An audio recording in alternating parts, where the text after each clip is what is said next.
تمايتك تمايتك Aya, تمايتك aya. مسؤول ما إسا إني فرطة هولي بودا يوني في دماء كنا كيستي وانا كنا كيستي خديبي ملتيوتي responsibility إسا إني فرطة Ifitti nu kanne nutumaa fudhata Fatihi. Dhume. نفرطة أتي نفرطة Yes, anaa sii fudhata homaan sodaatin. Namni waggaa takka fissi kanne dhumte dubbiin. Wanti jaamaa jiru asirratti lafati yeroo waan jaamu jiru jira. Ifa manaa godhaa hundi keessanuu.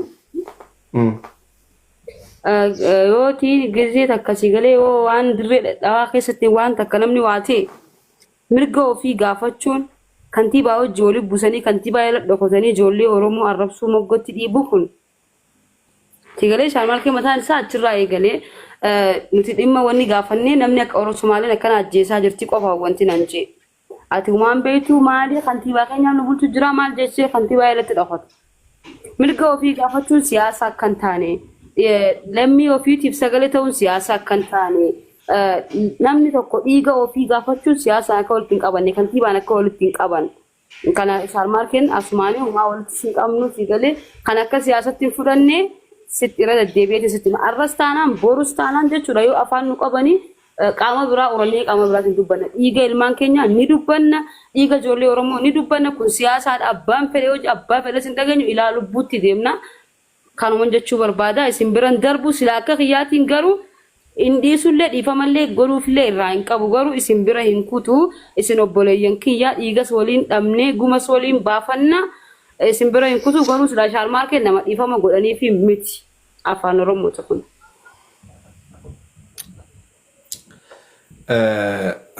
Dhagamtii sagalentii.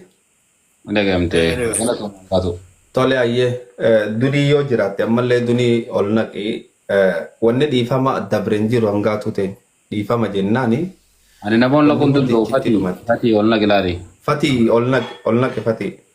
Akkasii jara keenya hundi keessa warri as jala jirtan namni hoggaafisse kanne dhumtee obboleessi keessan balleessee badii isaatis fudhatee kanaa ala wanni biraa takkan jirtu jala keenya.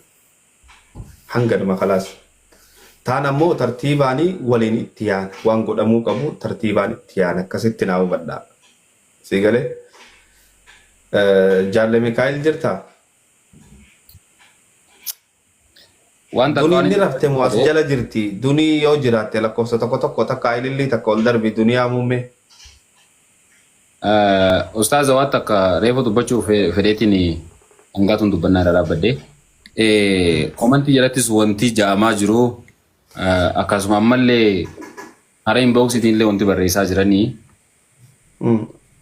waan dubbachuu barbaadu shaarmaalkeen ifuma isaatii haa dubbatu malee isin hawaasa bakka buutanii dubbii isaa qajeelchuu fi isa karaarra kaa'uudhaaf kana osoo irraa qusatan bareedaadha jechaa jiranii. Kuni anillee akkana fakkaatu sirrii maaliif fiilingiin isa dhageemtee fiilingiin hawaasa dhageemtoo hanqa wal harkattuu nuti jidduu sanatti wanti walitti harkifnee rarraafnuuf hin jirtu. Boodarra ammaas hundatti gaafatamaa waan kanaa saniif waan kana osoo gartee isumaaf kan inni bareeda moor isaaf karaa qabsiisu caalaa akkas jechuu fedhee jennee takka ilaalchisaa akkas jennee taa'ee caalaa innummaa naa dubbatu jechuu fedhe. Assalaamu alaikum. Waalaikum salaam wa rahmatullah. Yaada kana jechuun takka naaf saame. Jara keenya namni tokko kana maasirreessu jiru hin jiru.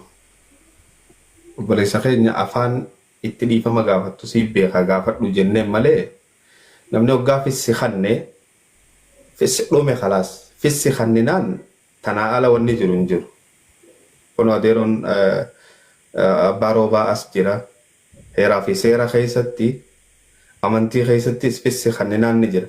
Laal waa'ee nasiyaa ziyaadirratti qaceello gurra banaa dhageeffadha. Ijoollee qoftiin homatamuu qabdu ulamaa'iin teessan ta'ise makiinaa bittanii homatamuu qabdi. Ummata hattuun tahina. Waa'ee nasiyaa ziyaadirratti namni dura gabbahee haqa isiidhaa gaafachuu qabu sheekanii fi ulamaadha.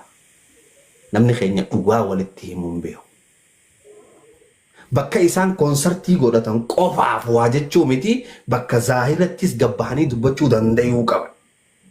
Tuni zaahira jirtu liqimsaa uummata kijibaan ta'ina.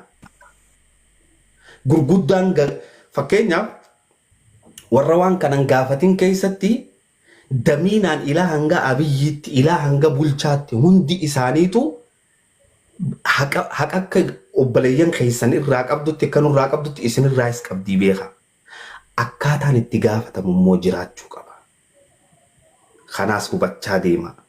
Kana keessatti meeqaa keessaniitu sheekha meeqaatu gabbee waa'ee nasihaa dubbate ka khutbaa isinii godhu ni jira. Hamza itti deebina kutakka yaada qabna abi.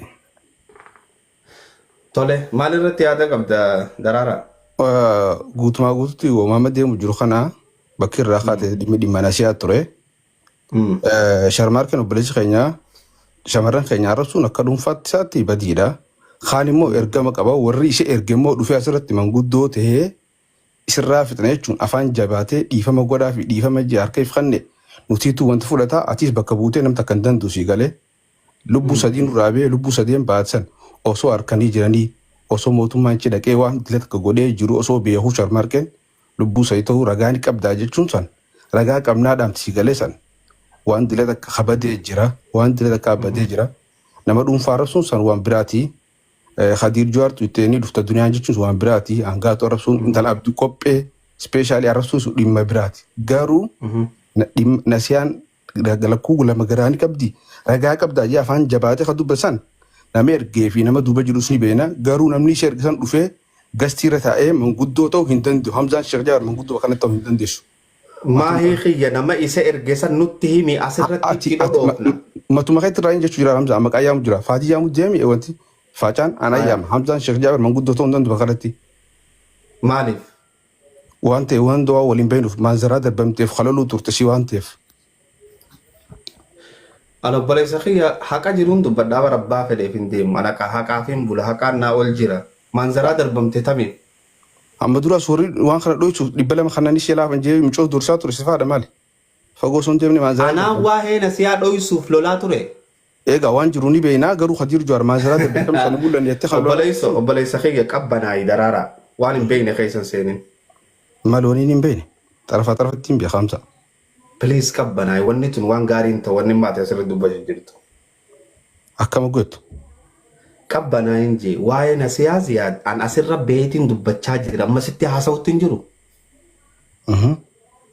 Maal jeetiin haasawutti jira boo waa'ee nasiyaa ziyaad na dhageessanii. No bara manta waan haasawutti jiru fokkoo jechuun jiru garuu wanta agartee mi sharmaarkeedhaaf ati sagalee ta'uu hin dandeessuudha. Sharmaarkeen anattiif hin kannine bara Oromottiif kanne jara haa gootu ati maaliif bakka buutee mataa afaan jabaattee karakkartaaf. Ani hin karakkarre. Qabu ishee wanta nuufiddee hadeer Hamzaa ajjeese nuufiddee waan nuufiduu nuufeessu bara keessatti. Kun dhimmi hayamee akkam goo hayamee itti dubbadhu kunoo si bira jira si dhagayaatti dubbadhu. Ajjeesuun miti nuti hin deebiin sharmaarkee wanni wal biraa kan qabnu hin jiru nuti tuqeen hin xuyinu. Sabadiinoo adeeroo kiyya jireenya isaa jira jireenya kan jira nan tuqin tana booda nu deebi'e waan biraa nu jidduu jira. Kan biraatiin soorraa baafachuu dandeessi galee nurra haa dhaabbatu irraa dhaabbanna. Sankaa dabare immoo ati kana jabeessitee anaatutu wanta jaaf boruusu anaatu irraa reemsa. Laal Daraaraa na dhageeffadhu sooshaal miidiyaarra hoggaa jiran hoggaa haasawan uummanni kun nu dhageeffachuu jiraa mitiiree akkasii bara. Khabar nu dhageeffachuu jira akkasuma akkasii miti. Hoggaa nu dhageeffatu uummatatti haasawuu hin qabnu meeqam goona yeekam godhaa jettameet. Laal shee waan takkaa jira naafti wal beenaasi bakka takka soo jira beektaa.